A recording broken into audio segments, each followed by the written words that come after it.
নীলমণি দস্তিদার, নীলমণি দস্তিদার, চিঠি আছে, চিঠি আছে নীলমণি দস্তিদার। বাড়িতে কেউ নেই নাকি? আজব সব লোকজন।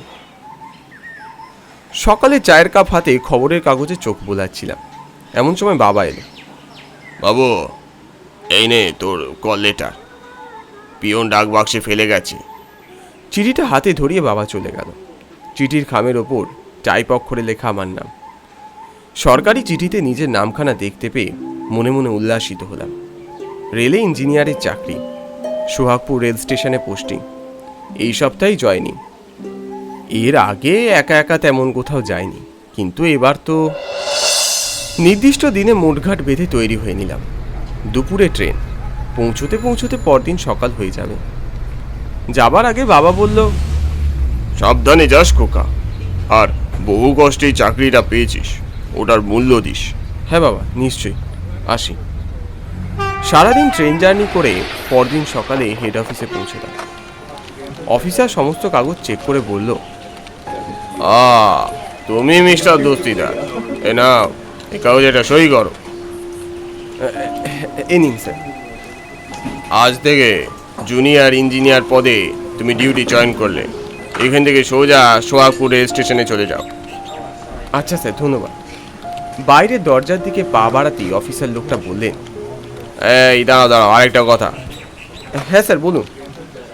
শোনো, স্টেশনটা বেশ নিরিবিলি, এমপ্লয়িও হাতে গোনা কজন, একটু সাবধানে থেকো। কেন স্যার, ওখানে কি কোনো চোর ছিনতাইবাজের উপদ্রব আছে? না না, সেটাও কিছু নয়, ও নিয়ে তুমি চিন্তা করো না। তুমি বেরিয়ে পড়ো, নয়তো দেরি হয়ে যাবে। ঠিক আছে স্যার, আসছি। এরপর সোহাগপুর রেল স্টেশনে এসে যখন পৌঁছলাম তখন বেলা গড়িয়ে গেছে। স্টেশনটা সত্যি শুনশান, নিরিবিলি। দূরপাল্লার ট্রেনগুলো ইঞ্জিন মেরামতির জন্য এখানে মাঝে মাঝে এসে দাঁড়ায়। আশপাশের এলাকাও এখান থেকে বেশ দূরে। অফিস ঘরের দিকে এগোচ্ছিলাম, এমন সময় টিকিট কাউন্টার থেকে প্রায় আমার বয়সী একটি ছেলে বেরিয়ে এলো। আমার পা থেকে মাথা অবধি তাকিয়ে বলল, নতুন ইঞ্জিনিয়ার বুঝি? হ্যাঁ, আপনি? আমি গোকুল, এই স্টেশনের একমাত্র টিকিট ক্লার্ক। দেখে তো মনে হচ্ছে শহর থেকে আসা হয়েছে। হ্যাঁ, কলকাতা থেকে। দেখো, ঠিক ধরেছিলাম। নাম কি? নীলমণি, নীলমণি দস্তিদার। তা তুমি থাকো কোথায়, কোয়ার্টারে? না না, আমার বাড়ির কাছে, ওই পশ্চিম পাড়ার দিকে। ওই যে বাড়িগুলি দেখা যাচ্ছে ওইখানে। যাবে নাকি? না না না, আজ নয়, টানা দুদিন জার্নি হয়েছে, এক্ষুনি একবার স্নান না করলেই না। ভাইয়া, এখানে কোয়ার্টারটা কোথায় বলো তো? ব্যাগপত্রগুলো রেখে স্নান সারতে হবে।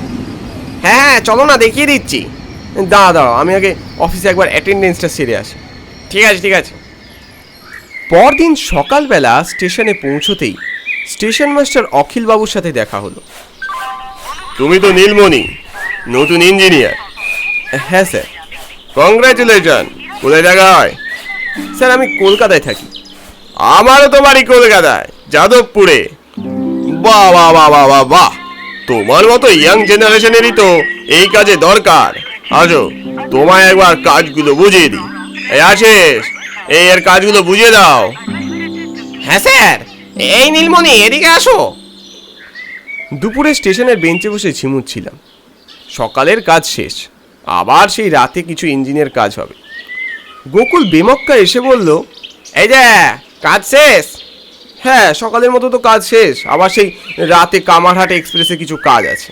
তাহলে চলো, আমার বাড়ি থেকে ঘুরে আসবে, চলো। এখন? হ্যাঁ, এখন তোমারও কাজ নেই আর আমারও কাজ নেই। প্রথমটা একটু আমতা আমতা করলেও ওর জোড়াজুড়িতে শেষে এক প্রকার রাজি হতেই হলো। জামরুল বনের পাশে ছিমছাম একতলা বাড়িটা দেখিয়ে গোকুল বললে, ওই যে এসে গেছি, এসো ভায়া। ঘরে ঢুকতেই প্রথমে আমার চোখে পড়ল দেওয়ালে টাঙানো পোর্ট্রেটগুলোর ওপর। বাহ, বেশ সুন্দর তো। এগুলো কি তোমার আঁকা নাকি? ওই আর কি।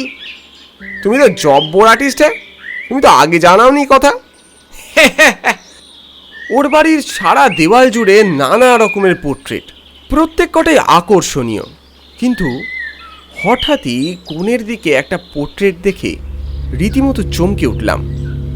এই পোর্ট্রেটটা আর সব পোর্ট্রেটের থেকে একদম ভিন্ন। এটা একটা মহিলা মূর্তির পোর্ট্রেট। অবয়বটা বিভৎস, বিকট। বয়স্ক মহিলার মুখের ভাঁজে ভাঁজে রক্ত গড়িয়ে পড়ছে। ওটা দেখে আমার মুখ দিয়ে কথাটা বেরিয়ে গেল, আরে এটা কার পোর্ট্রেট?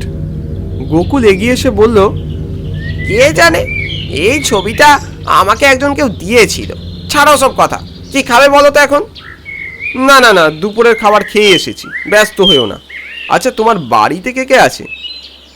এ বাড়িতে আমার বলতে সেরকম কেউ নেই, মা বাবা তো সেই কবেই গত হয়েছে। আমাদের কথা এইভাবেই চলতে থাকলো।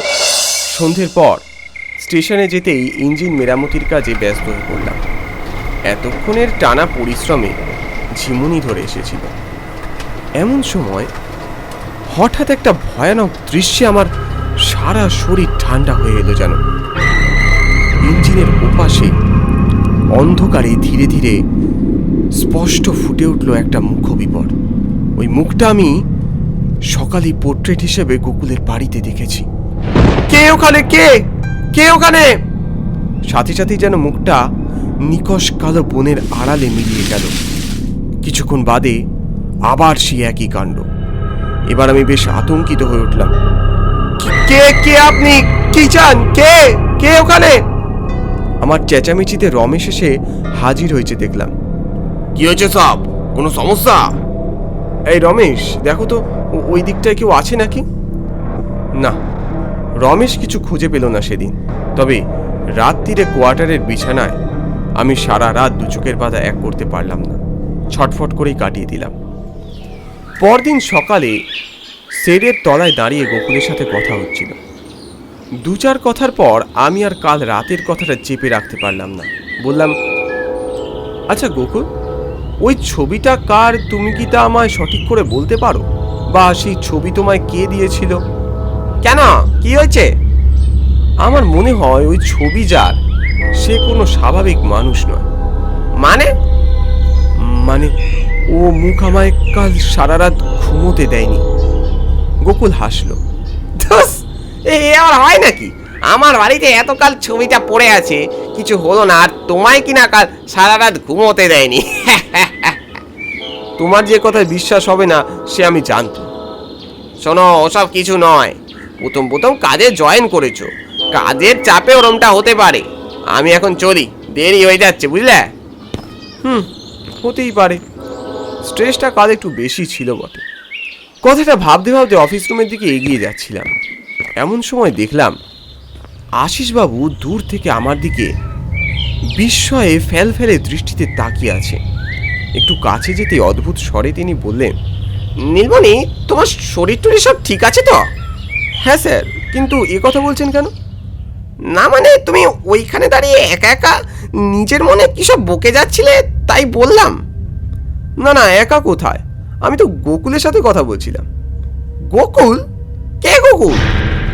কেন স্যার, ওই স্টেশনের টিকিট ক্লার্ক, ওই যে পশ্চিম পাড়ায় বাড়ি। গোকুল? এই নামে তো কোনো এমপ্লয়ি এখানে কাজ করে না।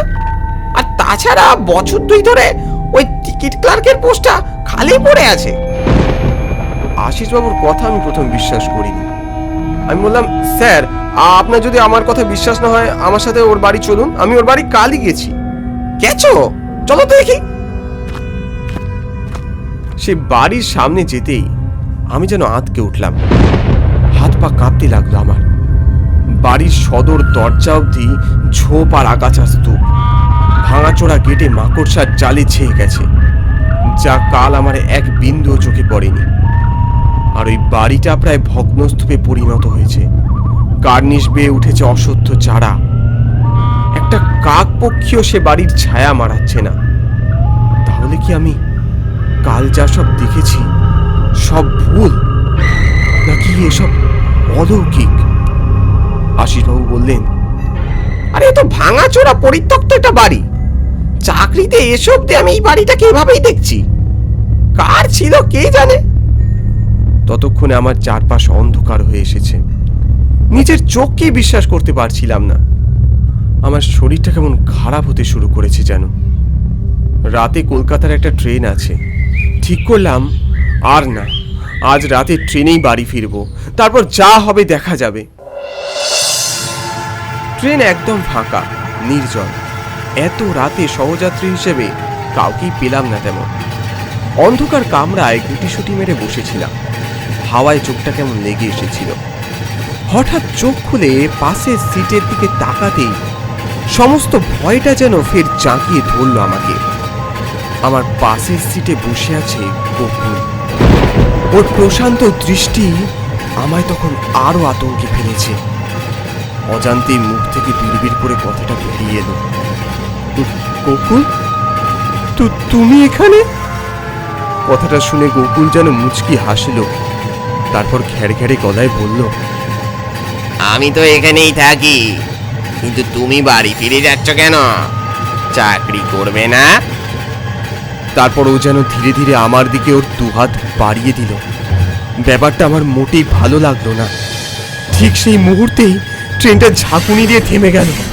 ঘটনার আকস্মিকতা যেন আমায় বুঝিয়ে দিল এখন আমার এখান থেকে পালানো উচিত।